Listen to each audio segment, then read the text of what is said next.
Est-ce que tout marche? Bien, on va essayer. Ah, 2 retardataires encore. Continuez, continuez.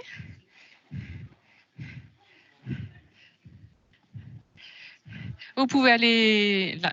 C'est bon? Là, vous pouvez aller là si vous voulez. Non, vous serez mieux là. Oui. Oui. Bien, ben, je crois qu'on va commencer. Tout le monde m'entend bien? C'est parti? Eh bien, bienvenue. Merci d'être venu en vrai, d'avoir répondu favorablement à notre invitation. Donc, on est là ce soir pour 2 choses, 2 objectifs. D'une part, vous présenter le fonctionnement du site et plus spécifiquement du laboratoire. Et deuxièmement, vous présenter le partenariat que l'on a avec l'INSERM et une première série de résultats qui est tout à fait intéressante, en tout cas pour nous. Et on voulait les partager avec vous. Alors, pour ceux qui ne nous connaissent pas encore très bien, je vais faire un petit rappel de qui nous sommes. Donc, nous sommes la société Astim, créée en 2003. Nous sommes spécialistes de la chimie des phosphates de calcium et plus spécifiquement d'un composé dans cette famille qui est l'hydroxyapatite, HAP. Cette hydroxyapatite, c'est le phosphate de calcium le plus insoluble de la famille des phosphates de calcium et qui constitue la phase minérale de l'os. Donc c'est pourquoi dans les applications biologiques que l'on a trouvées en première intention, ça a été l'orthopédie, où l'hydroxyapatite a remplacé le ciment de scellement des prothèses en faisant un ancrage biologique. Donc, il y a eu d'autres applications dans le domaine de la santé, mais qui sont plus marginales. Nous sommes intéressés depuis 2005 environ à l'utilisation de cette hydroxyapatite en cancérologie. Alors, un petit rappel sur le développement schématique d'un cancer. On a tous les jours des divisions cellulaires qui s'opèrent dans notre organisme et lorsque tout se passe bien, la division cellulaire conduit à 2 cellules strictement identiques. Or, il arrive de nombreuses fois qu'il y ait des erreurs de duplication. Lorsqu'il y a ces erreurs de duplication, dans de nombreux cas, l'erreur est corrigée et tout se passe bien. Et puis, dans certains cas, cette erreur n'est pas corrigée. Si cette erreur n'est pas corrigée, elle se perpétue, elle se multiplie, elle conduit à l'accumulation de cellules anormales et qui vont produire également des protéines anormales, c'est ce qui constitue les tumeurs. Alors, ce qui n'est pas normal, c'est que notre système de vigilance, notre système immunitaire ne reconnaisse pas ces protéines anormales comme protéines anormales. Voilà.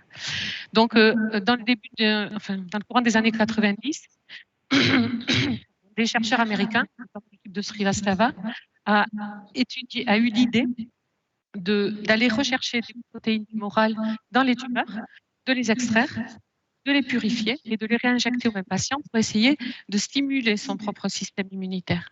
Or, les étapes de sélection étaient très longues et la réintroduction de ces protéines entraînait une absence de lecture. Donc, ça ne fonctionnait pas.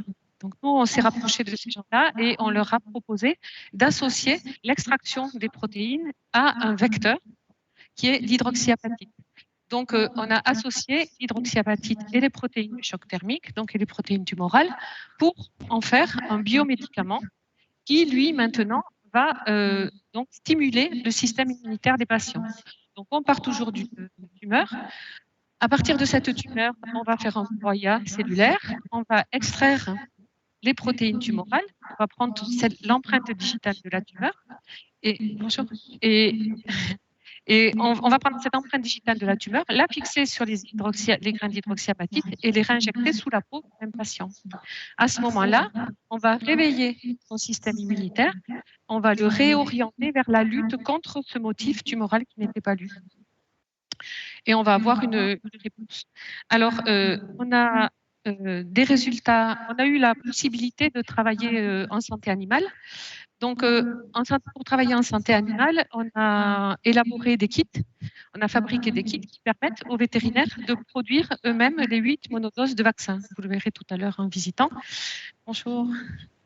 Donc, ces 8 monodoses, voilà. Il faut savoir que globalement, depuis 2013, on a mis ces kits sur le marché. Il y a 800 animaux, chats, chiens, chevaux, qui ont été traités pour leur cancer. C'est quelque chose qui est très important en termes de nombre, même si ça peut paraître faible, parce que l'approche, le traitement du cancer chez les animaux de compagnie est quelque chose de relativement récent par rapport à d'autres pathologies. Voilà. Alors, on a fait un certain nombre de publications pour montrer l'efficacité chez les animaux de compagnie de ce traitement. Et la dernière publication, notamment en 2019, qui rapportait une étude sur 300 chiens, faite sur 300 chiens atteints de lymphome, dont la moitié avait reçu une chimiothérapie seule, et l'autre moitié une chimiothérapie associée au vaccin, enfin vaccin, au biomédicament. Je définirai cela plus tard. Donc, aux biomédicaments, et on avait globalement un doublement de la survie sans effet secondaire. Donc, fort de l'ensemble de ces résultats, on a décidé de passer chez l'homme. Mais pour passer chez l'homme, c'est compliqué, le développement d'un médicament, vous le voyez. Ça dure 20 ans, ça dure 20 ans quand on s'appelle Sanofi ou Roche. Et nous, on n'est pas nombreux. Donc, on ne s'appelle pas Sanofi ou Roche. Et on en est aujourd'hui, on va dire, à ce stade préclinique vers la phase 1, ça dépassant vers la phase 1. Donc, pour avancer dans ce schéma de développement, on a pu bénéficier, on va dire, on bénéficie d'un contexte favorable, qui est un peu une conséquence du Covid. En fait, normalement, dans le développement d'un médicament, on a une phase préclinique, tant qu'on n'est pas chez l'homme, puis une phase 1, 2 et 3, on va dire, quand on traite des patients humains. Phase 1, on doit démontrer qu'on n'est pas toxique. Phase 2, on doit démontrer une efficacité sur quelques dizaines de patients. Et phase 3, on doit démontrer l'efficacité sur plusieurs centaines de patients. Et c'est à l'issue de cette phase 3 que l'on a une autorisation de mise sur le marché, une commercialisation. Alors, en raison de l'urgence dans le développement des médicaments par rapport au Covid, il y a eu une certaine souplesse qui est apparue de la part des agences comme la FDA ou l'EMA qui donnent les autorisations de mise sur le marché.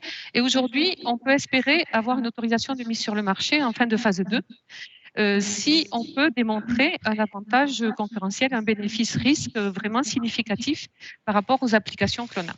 Donc nous, on espère bien se situer dans ce schéma-là. Deuxième prise de conscience suite au Covid au niveau gouvernemental, c'est que il n'y a plus de fabrication de médicaments ou de biomédicaments en France. Et un des objectifs a été la réindustrialisation de la France en ce qui concerne la production de médicaments. Et dans ce contexte-là, on a bénéficié d'une subvention du plan Relance 2022. Donc, il y a 34 sociétés en France fléchées santé, secteur de la santé, qui ont bénéficié de subventions et notamment qui nous a permis d'aménager ce site ici et d'aménager le laboratoire. Diapo suivante.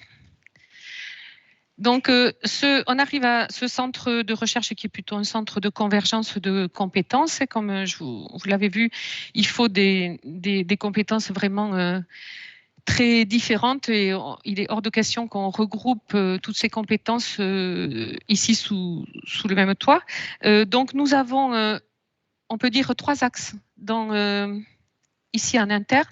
On travaille, sur la production, la fabrication des lots de production. Donc, on se met en situation pour développer et faire de la recherche pour être en mesure de fabriquer les lots de production. Ça veut dire des salles blanches et un laboratoire pharmaceutique avec un pharmacien responsable. On fait de la recherche également pour pouvoir mettre au point les contrôles et la caractérisation des produits issus de cette fabrication. Et on travaille également sur des nouvelles générations de traitements. Donc, voilà les 3 axes que l'on pousse ici en interne. Et bien évidemment, pour arriver à remplir toute la ligne et aller jusqu'au bout du développement, il faut renforcer des études en préclinique. Ça veut dire travailler sur des souris. Alors là, on va travailler avec des gens qui sont spécialisés, qui ont toutes les autorisations, qui sont soit du privé, soit du public. L'INSERM et l'intervention de Madame Garrido sera tout à l'heure une illustration de cette collaboration. Et on est en train, enfin, de tisser des liens avec des cliniciens pour faire ces applications dans le cadre de la phase 1. Donc, ce que l'on souhaite faire ici, c'est avoir une maîtrise complète depuis la production du médicament, son contrôle et son implantation. Voilà. Alors, On s'inscrit... Enfin, oui, les raisons d'y croire. Les raisons d'y croire. Alors, les points forts de ce traitement et les raisons d'y croire, c'est que on a la possibilité, le traitement, il n'est pas spécifique d'une pathologie, d'un cancer donné. C'est-à-dire qu'on s'adresse à un mécanisme général, à l'ensemble des cancers.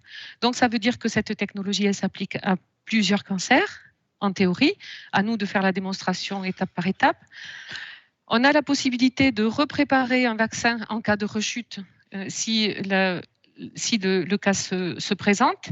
Ce qui est très important, c'est qu'on a une efficacité sans effet secondaire, puisque au lieu de lutter contre les cellules tumorales, on rééduque le système immunitaire pour que lui-même se mette en ordre de marche. Donc, on remet en place un mécanisme naturel qui n'entraîne pas d'effet secondaire. Et au niveau économique, c'est parce que c'est quelque chose qui est très simple qu'au niveau économique également, en médecine, en immunothérapie personnalisée, on va se positionner en termes de prix à un coût qui est 4 à 5 fois inférieur à ce qu'on va trouver aujourd'hui sur le marché, qui sont les CAR-T-cells.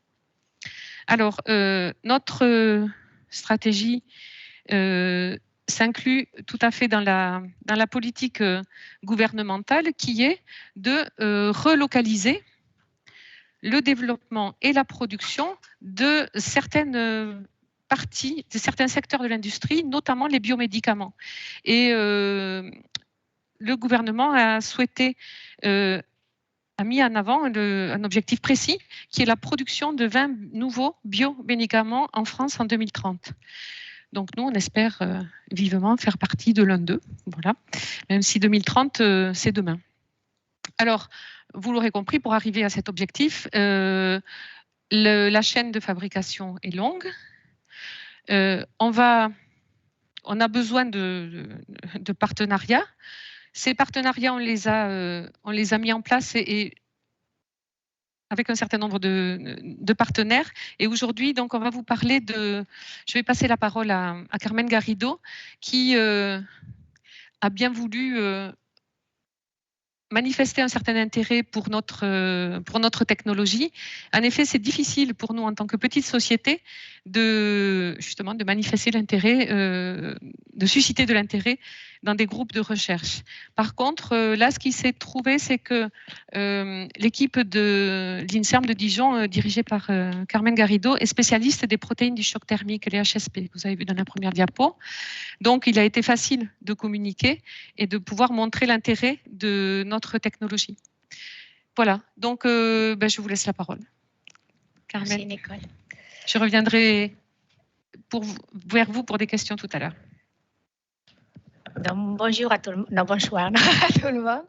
Je m'appelle Carmen Garrido et je dirige une équipe de recherche qui est à la faculté de médecine à Dijon. Donc, j'ai préparé ici une petite diapositive de mon équipe. Et je n'ai pas mis là tout le monde. C'est une équipe multidisciplinaire où il y a des chercheurs qui vont des physiciens, pharmaciens, biologistes et beaucoup de cliniciens. Et on fait de la recherche translationnelle. Et je vous montre ici, par exemple, ici, c'est tous mes chercheurs qui sont avec des postes soit CNRS, soit INSERM, soit enseignants-chercheurs. Et puis, j'ai aussi des médecins-chercheurs qui sont au CHU de Dijon et aussi des médecins-chercheurs qui sont au Centre de lutte contre le cancer sur François Leclerc. Donc, voilà mon équipe. Et mon équipe, il a une particularité, c'est assez unique en France. On travaille sur une pathologie déterminée, mais un ensemble de pathologies qui ont une chose commune. Ils ont une dysfonction et une expression anormale d'un ensemble de protéines qu'on les appelle les heat shock proteins ou protéines de choc thermique. Et je vais vous expliquer maintenant qu'est-ce qu'ils sont exactement et vous allez comprendre. Alors, les protéines de choc thermique, ou heat shock proteins, en anglais HSP, donc on va les appeler comme ça. Ce sont des protéines qui étaient découvertes dans les années 60. Alors, les chercheurs avaient fait une observation après un stress. Dans ce cas-là, c'était un choc thermique, quand on se met à température extrême. Il y avait un ensemble de protéines qui s'accumulaient dans les cellules. Et cette accumulation de cette protéine est essentielle à la survie de la cellule. Quand les cellules avaient déjà cette accumulation de protéines, ils supportaient maintenant très bien un autre choc thermique ou un autre stress que normalement normalement devait finir dans la mort de la cellule et ne meurt pas. Ce sont des protéines qui étaient protectrices. Depuis cette découverte dans les années 60, on sait maintenant plein de choses. Une des choses qu'on sait, c'est que ces protéines sont très, très conservées de les plantes jusqu'à l'humain et très, très conservées dans l'évolution. On sait aussi que, donc, on les appelle aussi des fois protéines de stress parce que lors d'un stress, il y a une accumulation plus importante et que le rôle essentiel de cette protéine est être des chaperons moléculaires. Qu'est-ce que c'est un chaperon moléculaire? Un chaperon moléculaire va être une protéine qui va s'associer à une autre protéine qui vient d'être synthétisée. Et alors, il va se mettre à côté de cette protéine et il va l'accompagner jusqu'à qu'elle arrive au compartiment cellulaire pour être assuré qu'il a la bonne fonction. Il va s'assurer qu'il est stable, stabilisé avec la bonne conformation. Donc, vous comprenez bien, ils sont essentiels pour maintenir l'homéostase des protéines, le bon équilibre des protéines dans les cellules. De leurs protecteurs qui sont dans la cellule, dans des conditions normales, mais aussi dans des conditions pathologiques. Maintenant, ils sont aussi sécrétés. On a vu très bien plus récemment qu'on peut les trouver aussi dans les milieux extracellulaires, dans les sangs, dans les urines, partout on trouve des espèces.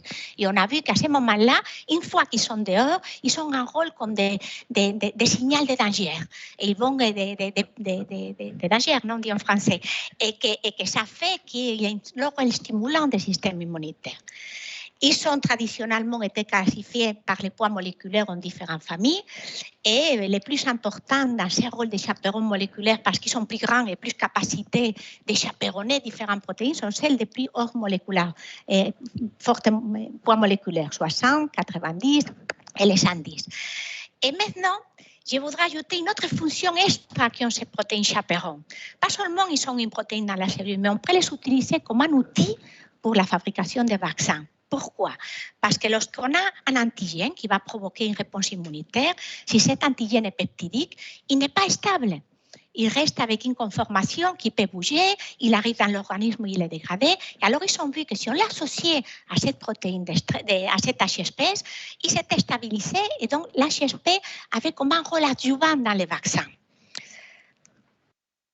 Alors, ce concept d'utiliser les HSP comme adjuvant dans les vaccins n'est pas nouveau. Ça remonte, comme il a bien dit Nicole, dans les années, vous voyez, la première publication, c'était le groupe de Srivastava, que je connaissais très bien à Boston. Et il avait commencé avec une science en 1997, ça fait déjà longtemps. Et quand on a vu cette publication, on a dit, c'est vrai, comme on n'a pas pensé avant, quel rôle si important pour faire un adjuvant dans un vaccin. Malheureusement, les études qu'a fait Srivastava, qui étaient très prometteurs, ils n'ont pas abouti vraiment dans la clinique à rien. La principale raison, c'était qu'ils n'étaient pas assez stables. C'était pas répétitif. D'un patient à un autre, il y avait beaucoup de différences. C'était pas standardisé. Et d'une fois à une autre, ça marchait. Mais 20 ans ont passé depuis cette découverte. Et maintenant, depuis ce temps-là, on sait très bien que c'est très important la vectorisation pour avoir un rôle important. On le sait pour les médicaments anticancéreux, qui sont des molécules chimiques, peptidiques. Maintenant, de plus en plus, on utilise des micelles lipidiques pour protéger. On a des nanoparticules de gold, d'or. Et c'est ici qu'Einstein a venu avec le concept d'utiliser des billes d'hydroxyapatite, précisément pour stabiliser cette complexe formée par un petit antigène issu de la tumeur. Donc ça sous-entend que chaque tumeur, chaque patient aura un ensemble différent de petits antigéniques qu'on les associerait à l'HSP et tout cela, cette complexe, vectorisé par des petites billes d'hydroxyapatite. Est-ce qu'on avait ainsi la bonne formule? C'était les paris qui sont faits, ils sont dépoussiérés dans les concepts, ils ont dit on va essayer et ils sont fabriqués. Je ne sais pas s'il y a encore, je n'ai plus de, c'est pas grave, que je vous trouve, c'est ça. Bon, ils ont pris un vaccin de petites colonnes qu'on les appelait APAVAC et l'idée c'était ça. On prend un petit bout de la tumeur, une petite biopsie, on les dissocie pour avoir toutes les molécules, tous les peptides libres, on les passe par la colonne et cet ensemble d'HSP qui va se lier les peptides reste dans la vie. On obtient cet ensemble petit antigène HSP et c'est ça qu'on injecte à l'animal pour voir les mains qu'on a pris, bien sûr, la tumeur, pour voir s'il y a une capacité d'équation. Non, et j'ai regardé un peu dans la littérature ce qu'il y a déjà publié, et en plus en parlant avec Nicole, il y a eu déjà 2 études faites, qui sont les premières que je vous montre, non, qui ont été faites avec des patientes. Ça, c'était des études qui avaient été faites avec une cohorte en Argentine, où ils ont des considérations éthiques un peu différentes que les nôtres en Europe. Donc, ils ont pu faire quand même une étude clinique dans des patients qui ont utilisé tout type de cancer. J'ai regardé la cohorte et traités variés. Il y avait des cancers de côlon, colorectal, il y avait beaucoup de gliomas, des poumons, il y avait aussi des lymphomas, 2 ou 3. Bon, quoi qu'il en soit, cette étude avait été assez prometteur dans le sens, vous savez bien que la phase 1 dans l'étude clinique, ce n'est pas vraiment pour éprouver l'efficacité, puisque les patients sont déjà en phase terminale. C'est surtout pour voir qu'il n'y a pas d'effets négatifs, que ça ne va pas être pire. Et il n'y avait aucun effet toxique. Et tout le contraire, pour certains patients, il y avait une augmentation de la vie et de la survie. Pour certains mois, pas beaucoup, mais bon, il y avait quand même les résultats étaient prometteurs pour une phase 1. Et ensuite, plus intéressant encore, il y a eu les 2 études que vous voyez en bas. Et cette fois-ci, quand ils sont voulu revenir vers Europe, bien sûr, pour les études cliniques, il n'y avait pas assez de résultats sur les modes d'action, sur montrer vraiment l'efficacité, pour comment ça passait pour avoir une efficacité. Et ils sont passés directement à la clinique vétérinaire. Et chez les chiens, ils ont pu faire des études très sérieuses et complètes, et où ils passaient directement les vaccins. Ils ont choisi les lymphomes AB parce que c'est assez fréquent chez les chiens. Et ils ont pu avoir une bonne cohorte, et ils passaient les vaccins et regardaient, et là, les résultats avaient été très spectaculaires. Mais on arrive à un moment à dire, ça marche, mais on a commencé l'étude un peu tout le contraire. Normalement, on commence à regarder les modes d'action dans les souris, les animaux, et on passe à la fin aux patients. On a fait tout le contraire. Donc, ils sont arrivés me voir, et j'ai dit, est-ce que vous avez fait quelque chose chez les souris? Non, rien chez les souris. Donc, l'exercice maintenant, pour pouvoir étudier les modes d'action et quelque chose comme ça, il faut utiliser un animal qui est petit, chez les rongeurs, parce qu'il faut avoir assez d'animaux pour faire des études sérieuses et statistiques. Et ensuite, il faut avoir un modèle où on a les quantités d'anticorps, tous les outils de laboratoire qu'on a besoin pour savoir quelles sont les cellules immunitaires impliquées, comment ça se passe. Les souris, c'est l'idéal. On a beaucoup d'expérience dans les laboratoires. On a choisi donc d'utiliser un modèle de cancer chez la souris, voir qu'est-ce qui se passe. Il faut dire tout ça, donc c'est comme ça que la collaboration a commencé entre nous. Et donc, impliqué de chez moi, il y a donc moi, Carmen Garrido, donc je suis directeur de recherche de classe exceptionnelle à l'INSERM, avec un contrat d'interface, et ça veut dire que je travaille à temps partiel au Centre de lutte contre le cancer, donc ça fait que je peux avoir les contacts bons pour faire l'étude. On a Gaëtan Diego, qui est un professeur universitaire qui travaille dans mon équipe immunologue, donc ça me paraissait la bonne personne pour aider à diriger les études qu'on allait faire. Et ensuite, on a Jimena et Rim, qui sont ici dans la salle, de jolies filles, qui travaillent initialement avec moi, mais que les contrats finissaient avec moi et que j'ai proposé à Nicole de les prendre puisqu'ils s'étaient déjà familiarisés avec les modèles animaux de cancer et tout ça. Donc, l'idée, donc, si vous comprenez bien, c'est pouvoir étudier comment marche ce vaccin chez les animaux, chez les souris, et puis aller plus loin et analyser bien qu'est-ce qui passe dans la tumeur, quelles sont les cellules immunitaires qui infiltrent cette tumeur, comme ça se passe. Donc, on a commencé, comme je vous dis, n'était pas évident d'adapter une colonne, un vaccin qui était fait pour des grands animaux à des petits animaux. L'exercice est compliqué et donc je vais vous présenter des résultats qu'on a eu des premiers résultats. Le modèle doit être encore optimisé parce que ce n'est pas les mêmes doses, ce n'est pas la même quantité. En souris, il faut utiliser des quantités tout petites. Si on fait trop petit parce que la séance doit être très fin, les petits billes d'hydroxyapathie restent coincés. Donc, il faut adapter un peu tout pour voir comment les faire. On ne peut pas suivre les mêmes potes non plus. Et chez les chiens, je crois que c'est 1 fois par semaine, n'est-ce pas? Dans notre cas, on a adapté un peu différent. Mais, comme je vous dis, il y a encore des exercices à faire. Alors, pour commencer dans les modèles, voici notre modèle de cancer de colorectal. Il faut utiliser aussi un modèle de souris et qui ne soit pas initialement humanisé. Ça veut dire qu'on n'utilise pas des cellules qui sont des patients qu'on les met dans la souris. Parce qu'on veut que la souris ait un système immunitaire qui marche parfaitement. On veut voir l'implication du système immunitaire dans la régression tumorale après l'injection des vaccins. Donc, on a choisi, donc, ça se dit un modèle syngénique. Ça veut dire qu'on n'est pas manipulé, elle est intacte. Donc, ici, vous voyez bien, ce modèle de cancer de côlon, comme les souris, ça pousse la tumeur. Par des conditions éthiques, une fois qu'on arrive à cette taille, on est obligé, bien sûr, dans nos vétérinaires, à tuer l'animal. Il ne faut pas arriver à une certaine taille. Donc, initialement, il faut faire certains animaux pour faire les vaccins. Donc, on injecte donc, à la souris les cellules tumorales. Une fois qu'on a une tumeur, on prend la tumeur, vous le voyez ici, on le brûle et on prépare le vaccin dans les conditions qui viennent bien indiquées dans leur kit de production de vaccins qui s'appelle APAVAC. Donc, on fait quand même, une fois qu'on a récupéré les vaccins, on regarde bien qu'on a notre sachet spécifique parce que c'est très important qu'il y ait la présence de ces chaperons moléculaires. C'est un gage de dire il y a des antigènes peptidiques là et les chaperons sont en train de faire les fonctions. Et ensuite, on les jette dans les aliments et on a fait différents essais, mais dans cette pâte, on mettait 3 fois, tous les 2 jours la première semaine et après, l'idée c'était une fois par semaine. Mais il faut penser que comme on avait un groupe contrôle, où il n'y avait que les hydroxyapatites passer, mais il n'y avait pas d'antigènes tumoraux, dans ce groupe contrôle, les tumeurs continuaient à grandir. Et là, on est obligé de tuer. Donc, on a décidé de tuer tous les animaux. Ici, à la fin, en même temps, même si dans les groupes traités avec APAVAC, vous pouvez voir ici que c'est la dose rouge et bleu. Dans 5 cas, on injectait 50 microlitres et d'autres 100 microlitres, mais on n'est pas vraiment, il faudra jouer avec ça vraiment. Donc, c'est une première expérience qui est assez séduisante, mais à voir. Dans la flèche, vous voyez ici, chaque fois qu'on a injecté les vaccins, on a dû arrêter après la 2e semaine parce que dans les groupes contrôle, il était déjà assez grand.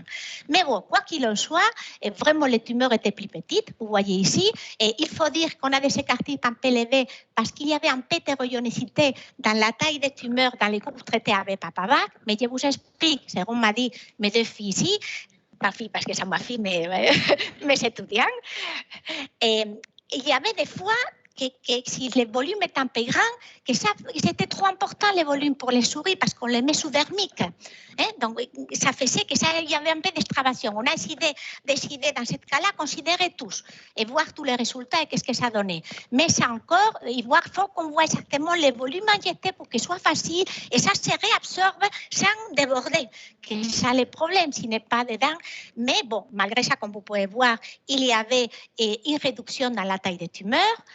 Et il y a encore beaucoup de choses à faire parce que bien sûr maintenant il faudra voir qu'est-ce qu'il passe si on continue et on continue à injecter parce que si ça se trouve vraiment on arrive à une stabilisation voire à continuer à diminuer, mais pour cela il faut déjà ne plus avoir les groupes contrôle puisque les groupes contrôle il faut déjà les tuer. Une autre chose importante à faire c'est, je vais vous dire après ça. Ah si, je ne vous ai pas dit ici, on avait pris aussi la rate parce que c'est un gaz de contrôle qu'on n'a pas une toxicité. Très souvent, quand il y a une certaine toxicité, la rate, la rate augmente de taille. Donc dans ce cas-là, on n'a pas vu aucune différence. Les mêmes choses quand on prenait les cellules intestinales, il n'y avait pas d'apoptose.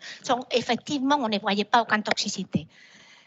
Oh, je ne voulais pas dire apoptose, mort cellulaire. Donc maintenant, on prend la tumeur, on fait des coupes et on regarde l'infiltration des cellules immunitaires. Donc, on a juste commencé, ça on les fait par ce qui s'appelle immunohistochimie, immunomarquage, on regarde au microscope, on met un anticorps et on regarde l'infiltration d'un type de lymphocytes. Donc, c'est une des petits soldats immunitaires qu'on a dans l'organisme. Et comme vous pouvez voir ici, contrairement au contrôle, lorsqu'on a les vaccins, on a une forte infiltration de ces cellules dont la mission, c'est enlever les cellules tumorales. Les mêmes choses pour un autre type de cellules T. Cette fois-ci, ce sont les CD8, un autre type aussi encore plus méchant que les autres pour enlever les cellules tumorales. Et on voit à nouveau qu'il y a une infiltration très importante. Maintenant, on a voulu regarder la mort des cellules tumorales avec un marqueur spécifique. Et je ne vais pas rentrer dans les détails, mais vous pouvez voir qu'il y a plein de morts cellulaires, des cellules tumorales dans les groupes traités avec APAVAC, mais pas dans les contrôles. Donc, franchement, ça va dans la bonne direction. On a encore plein de choses à faire, mais vous voyez, ces résultats sont très, très encourageants. Donc, qu'est-ce qu'on peut faire maintenant? Tout d'abord, dans cette étude qu'on a déjà commencé, les finir. Et maintenant, regardez, parce que les mêmes choses que quand on prend la tumeur de la souris, on peut faire des coupes et regarder par microscopie. On peut aussi dissocier et les passer par une machine qui s'appelle cytométrie de flux, aussi avec des anticorps. Et là, bien quantifier tous les différents panels de cellules immunitaires. Je ne vais pas rentrer là-dedans, mais bon, il y a des macrophages à regarder, il y a les cellules qui s'appellent natural killers, et il y a plein de cellules immunitaires qu'il faut tout analyser. On ne va pas rentrer dans cette histoire. Ça, ce sont des cellules immunitaires qui sont impliquées dans ce qu'on appelle la réponse immune innate. innate, non, innate, c'est dit en français, inné, que c'est la réponse. Il y a deux types de réponses immunitaires. La première se développe très très vite et ça implique des différentes cellules qui vont rentrer quand on se fait une blessure et on va voir plein de choses, plein de petits soldats qui vont faire tout et des molécules chimiques qui vont faire. Ça s'appelle la réponse innée et c'est très vite. Et c'est ça qu'on a avec les Covid qu'on a eu, le vaccin, c'était ça qu'on avait. Et la deuxième réponse immunitaire, que c'est plus dans le long terme, on l'appelle adaptative. À ce moment-là, ce ne sont pas les cellules T, les lymphocytes T qui sont impliqués, mais ce qu'on appelle les lymphocytes B qui vont présenter ces antigènes, ces peptides à des cellules qui vont produire des anticorps. Et donc, la personne est protégée contre une nouvelle truc, une nouvelle exposition. Comme vous pouvez voir, pour les Covid, n'était pas pareil parce qu'on a passé tous les Covid, je ne sais pas combien de fois. Ces réponses n'étaient pas vraiment au point. Mais normalement, l'idée d'un vaccin, c'était protéger dans le futur aussi, avec un certain temps. Et parce que tu produis des anticorps. Donc, ce qu'on voudrait faire dans nos animaux, c'est pas seulement étudier ça, mais on les fait une challenge des cellules tumorales d'un côté, et ça charge les tumeurs, on les traite avec le vaccin, et après, quelques temps après, comme on se traite et le tumeur est tout petit, on fait notre challenge de l'autre côté. S'il ne les prend pas, de l'autre côté, c'est qu'on a des anticorps.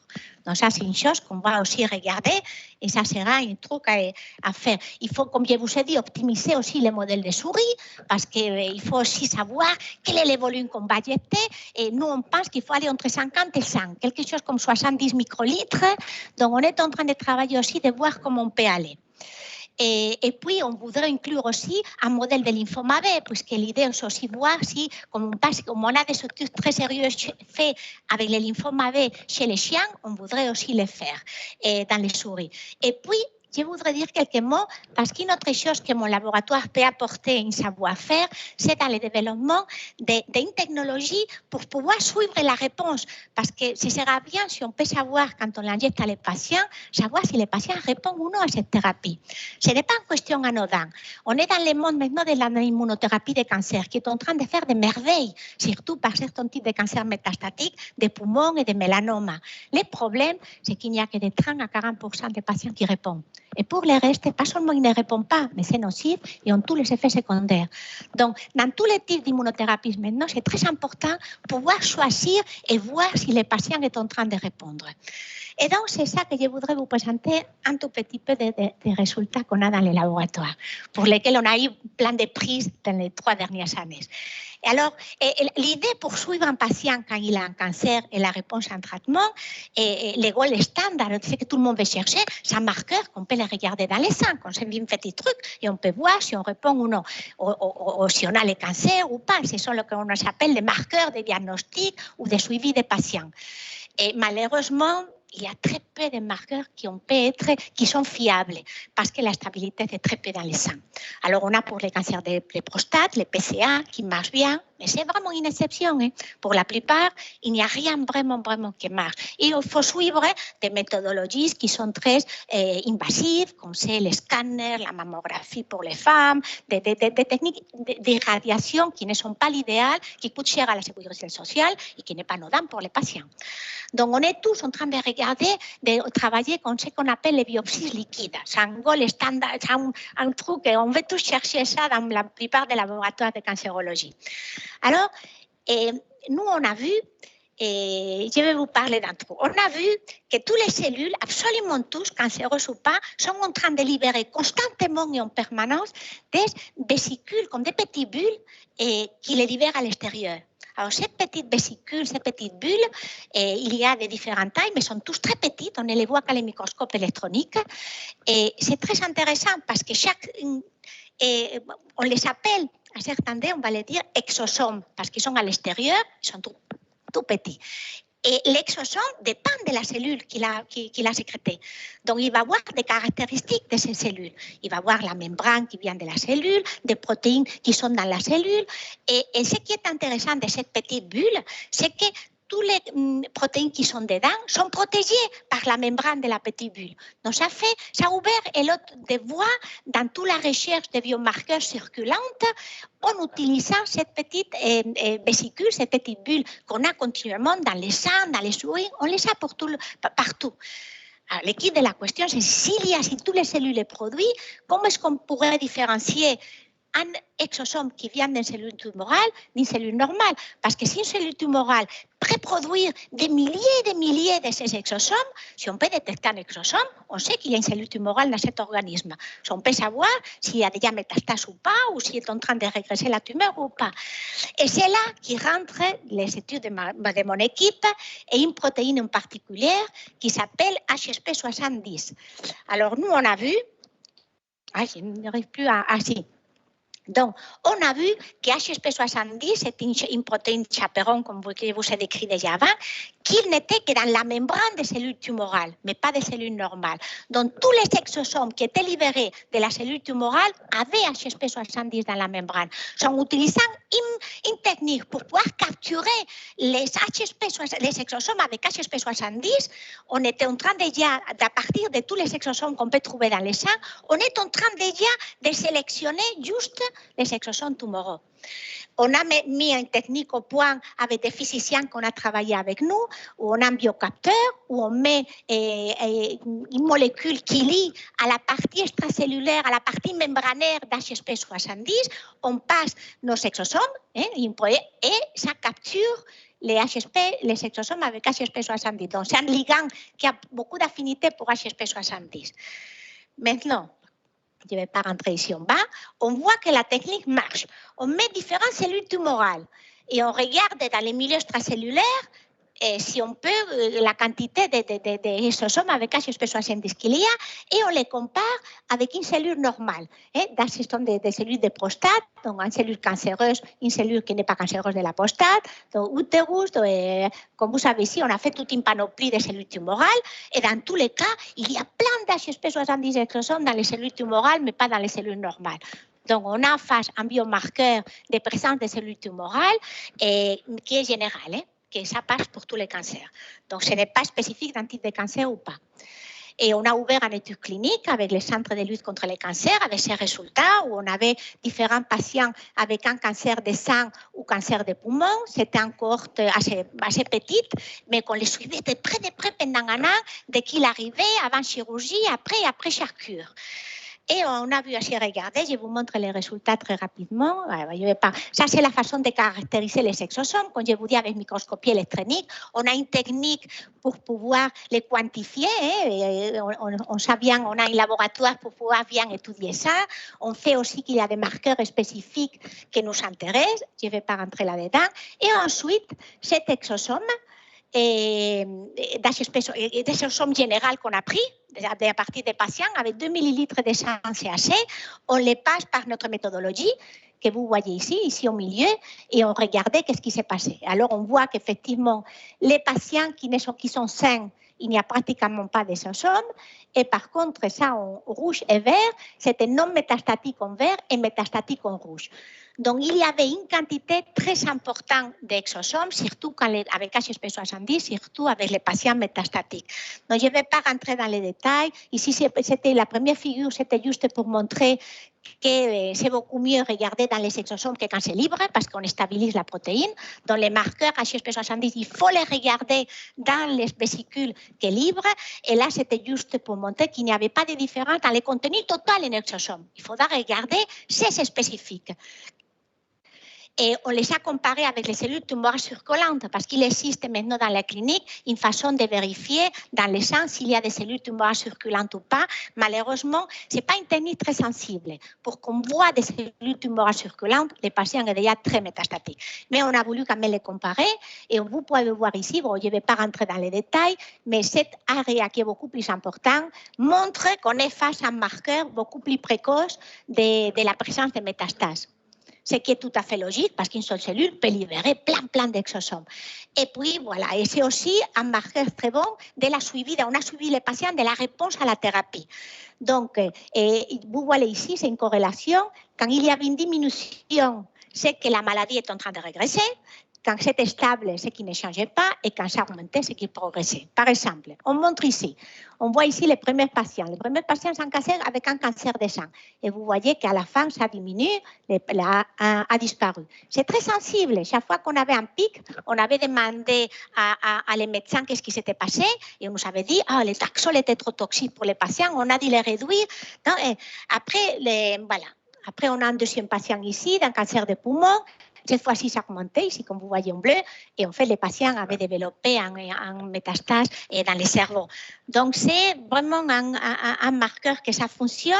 Et on avait fait un autre effort de ces résultats. On avait ouvert un autre étude clinique, cette fois-ci, ça s'appelait Exomel, avec les CHU de Besançon et le Centre Léon Bérard de Lyon.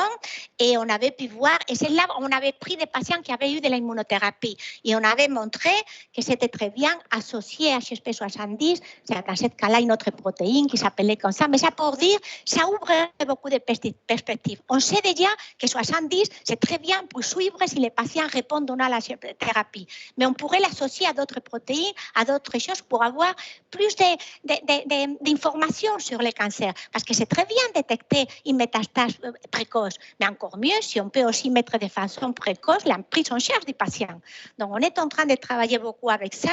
Et donc, c'est ça qu'on voudrait aussi mettre au point pour l'immunothérapie, pour le vaccin d'Apavac. Donc, dans notre souris, suivre comment ça diminue ces exosomes avec HSP70 et peut-être de les analyser plus avec des marqueurs, plus d'immunothérapie, comme cette protéine que je ne vais pas rentrer là-dedans. Alors, je tiens à dire que ce projet qu'on a développé dans le laboratoire, on a été très chanceuse et on a eu plein de prises dernièrement avec ce projet que je pense qu'on croit et qu'on va mettre aussi, bien sûr, à service d'Astim.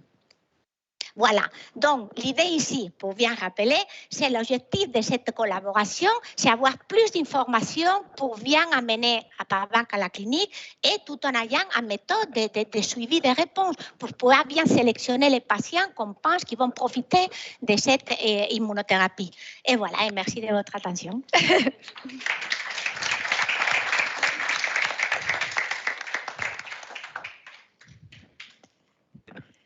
Bon, ben, on est à votre disposition pour des questions. Bon, c'est peut-être un peu... Je crois que c'est un peu trop scientifique. Ah, ça y est. Hop, ça y est. On se réveille. Guy ? Bonjour.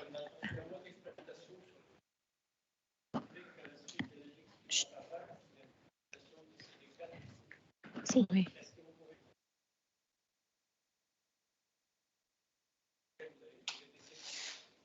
Le nombre de souris qu'il y avait dans...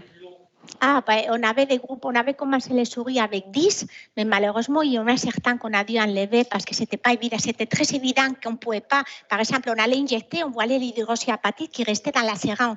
Donc, on a fini avec un groupe de 7 par groupe. Donc, par le moment, ce sont des résultats préliminaires. C'est petit, tout doit être répété et surtout optimisé. Mais quand même, on va aller au bout de cette expérience parce qu'on a déjà cette souris. Je veux regarder plus par cytométrie de flux tous les autres components immunitaires et aller jusqu'au bout. Mais ils sont déjà commandés de nouvelles souris, tout va être répété et surtout cette fois-ci on va les garder pour les challenger de l'autre côté, pour voir les types de réponses immunitaires, s'il y a des anticorps qui sont en train de créer ou pas. Nicolas, tu veux... Je vous donne le micro parce que... En bas. En même temps, comme ça on entend votre son. Local. Aujourd'hui, au laboratoire, il y a déjà des nouvelles souris qui sont en train d'être dans un protocole là, aujourd'hui. Si, tout est en route, tout est en route. Non, on travaille activement. Il y a deux personnes de Asting qui sont salariées par Asting, qui travaillent dans l'équipe. Et non, on a tout ce qu'il faut et tout est déjà en route. Oui. On va même essayer différents protocoles, si savoir s'il faut injecter de façon plus souvent, moins souvent, parce que ça, c'est un premier essai, qu'on s'avait basé sur ce qui avait été fait il y a 20 ans. Peut-être que maintenant, il faut l'adapter un petit peu différent. Si. Déjà, Merci beaucoup, parce que c'est vraiment très intéressant. Et non, j'avais une petite question. Je suppose que vous avez dû faire comment on appelle ça déjà? Je m'en souviens plus. Une cytotoxicité, en fait, suite à l'injection d'Apavac, parce que par exemple, là, il y a le 50 et 100 microlitres, qui a priori, le 50 serait presque plus efficace de ce que j'ai vu. Si, mais il ne faut pas oublier que quand on met le sang, des fois, on a un petit peu qui coule. C'est ça l'histoire. Il faut être plus... et ça, c'est pourquoi les écartis sont énormes. Hein. Est-ce qu'on pourrait envisager que, par exemple, j'en ai aucune idée, mais à 20 microlitres, par exemple, en fait, on pourrait potentiellement avoir une meilleure réponse? Oui, c'est-à-dire qu'aujourd'hui, on a testé 50 et 100, mais on a 10 et 1000 à tester aussi. Enfin, vous voyez ce que je veux dire? C'est-à-dire qu'on s'est orienté le plus près possible de ce qu'on pensait avoir un effet. On se rend compte qu'entre 50 et 100, c'est vraiment très proche. Donc, il faut aller chercher les bornes inférieures et supérieures. On va faire des concentrations plus dans l'extrême, dans l'autre. On était trop et on a eu pratiquement les mêmes effets. Il y aura peut-être une cytotoxicité par la suite. Au-delà. On n'a pas vu, et puis, dans les doses qu'on a utilisées, rien du tout par le moment, mais absolument rien. Mais bon, il faut se mettre dans l'extrême, comme vous dites, mettre aussi une quantité forte et voir. Et chercher la quantité la plus faible, voilà. Puisque c'est pas la peine. Ma deuxième question, en fait, vous y avez un petit peu répondu à la fin, c'est effectivement de chercher l'indicateur du type de cancer. Parce que c'est extrêmement intéressant en tant que biomarqueur, l'HSP 70 exosome. Tout à fait. Mais c'est vrai que du coup, en fait, comment vous envisagez? Je suppose que la question d'après, c'est ça. C'est-à-dire que, il y a une croissance tumorale quelque part, mais de quel type de cancer s'agit-il? Voilà, c'est ça l'histoire. Donc, il faudra ajouter d'autres biomarqueurs. Et puis, quand on veut regarder la réponse à l'immunothérapie, ce seront des marqueurs un peu différents que la réponse à la chimiothérapie. Il faudra aussi, dans le temps, penser à quoi on peut associer ce type d'immunothérapie. La plupart des immunothérapies qui s'utilisent maintenant, on ne l'utilise pas toute seule. On l'utilise en association avec des thérapies. Donc, savoir quel sera le bon... Il y a plein de choses qu'il faut faire là, à partir de là. Mais il faut dire que l'immunothérapie des cancers est en plein essor maintenant. Hein. C'est en train petit à petit de révolutionner la prise en charge des patients. Je pense que dans ce sens-là, on est dans le bon moment pour créer une nouvelle approche d'immunothérapie qui est plus personnalisée. Tu ne peux pas avoir plus de médecine personnalisée. Puisque vraiment, chaque ensemble de petits antigènes, ça va être différent pour chaque patient. On va faire un vaccin de chaque patient, un vaccin différent. Les lots seront les mêmes, mais que probablement on ne pourrait pas l'utiliser pour un autre patient. Et probablement, parce que l'idée, c'est ça, une médecine personnalisée. Et qui suit en cas de rechute également. Voilà, et qui se trouve en cas de rechute, on a une réponse immunitaire adaptative qui s'est créée, qui fait qu'au moins ce type de cancer, on ne l'aura pas. On peut avoir un autre, on ne sait jamais.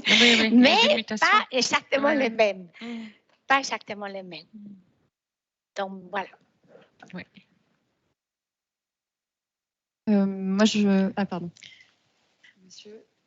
David Sayac, un heureux utilisateur, on va dire, vétérinaire.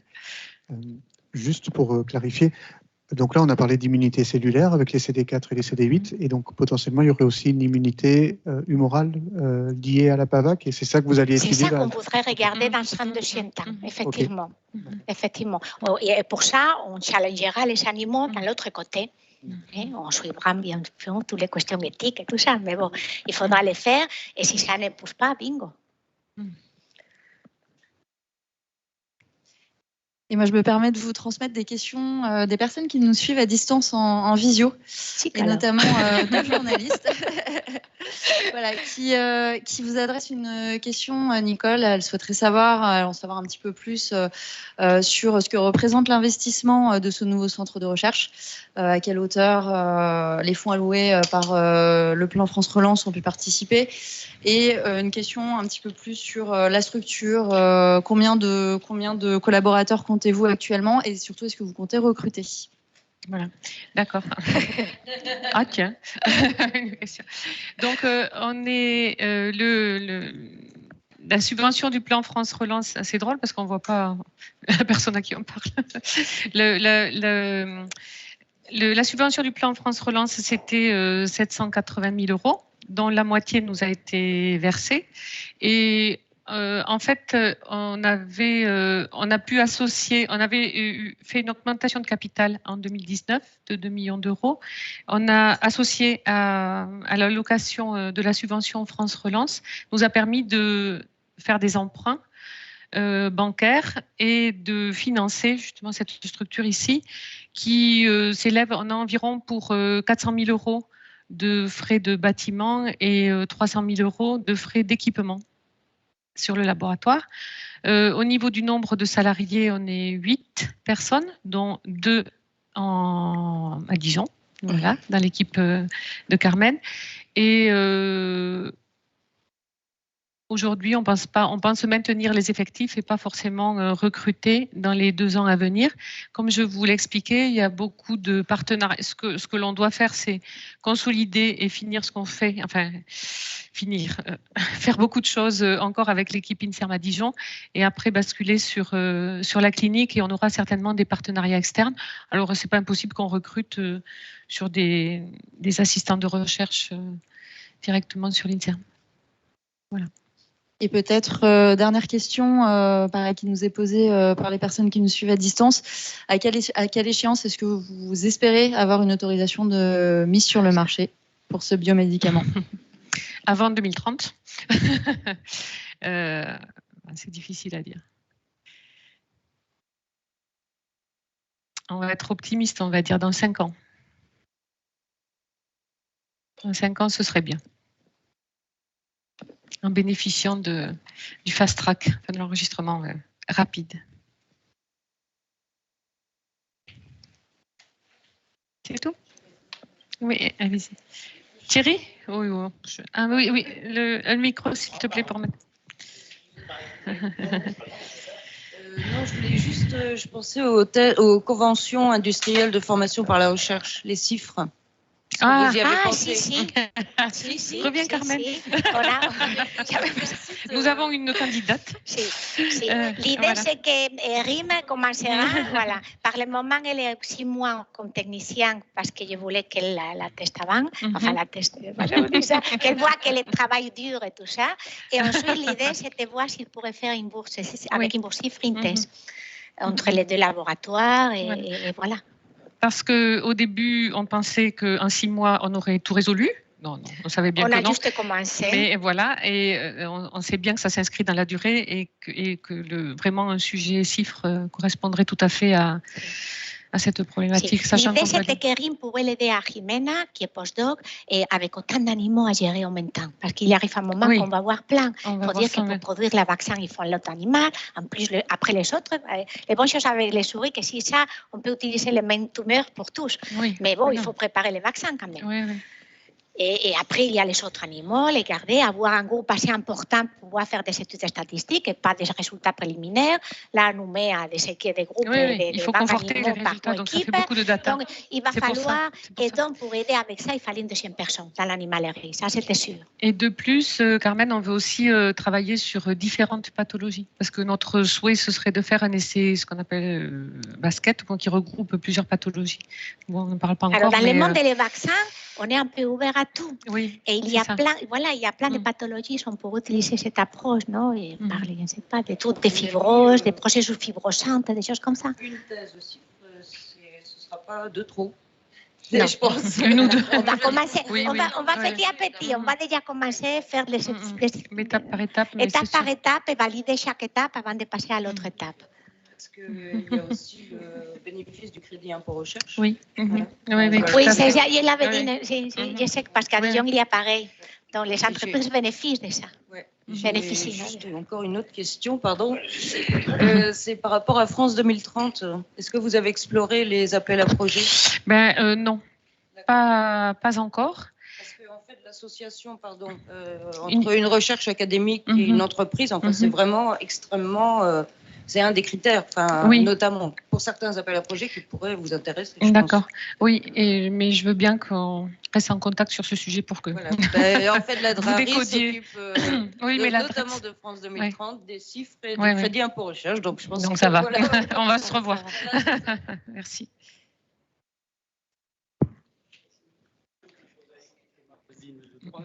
Sur le plan pratique, quand vous faites des injections souris, Vous les faites en sous-cutané à la seringue? Si, subcutánea à la seringue. À la seringue. Si, Est-ce que si. vous avez, je vois qu'il y a un confrère par là, est-ce que vous avez essayé le dermogète, qui est un petit appareil qui injecte en sous-cutané, qui fait une petite papule juste sous la peau et qui dose exactement la quantité qu'on veut. On peut aller jusqu'à un 20e de millilitre de dermogète. J'avais entendu parler de ça. Si on m'a déjà fait ce commentaire. Il faudra regarder, parce que si. Parce qu'on vaccinait les lapins à l'époque, on vaccinait contre la myxo, les lièvres, enfin les lièvres contre la myxo, mais les lapins avec le dermogète. Si, et c'est un avantage. Et maintenant, les nouveaux, ils sont réglables, on arrive jusqu'au 20e de millilitre. Si. Ah, oui. Oui, non? C'est une papule qui est injectée sous d'accord. sous la peau. D'accord. Je m'avais déjà renseigné de ça. Si, effectivement. Très, très intéressant. Je m'avais déjà renseigné sur ça. Ça se désinfecte à l'alcool et des fois, ça vous part dans la main. Effectivement. Et on n'a pas le problème de les charanges qui se restent coincées la petite vie. Oui. Là, on a tout à gagner. Oui, peut-être. Si. Et c'est de l'air comprimé? C'est de l'air, si. C'est une petite, il faut s'équiper. C'est juste un petit truc. On s'équipe et ça se fait. Il faut ça peut être colmaté, non?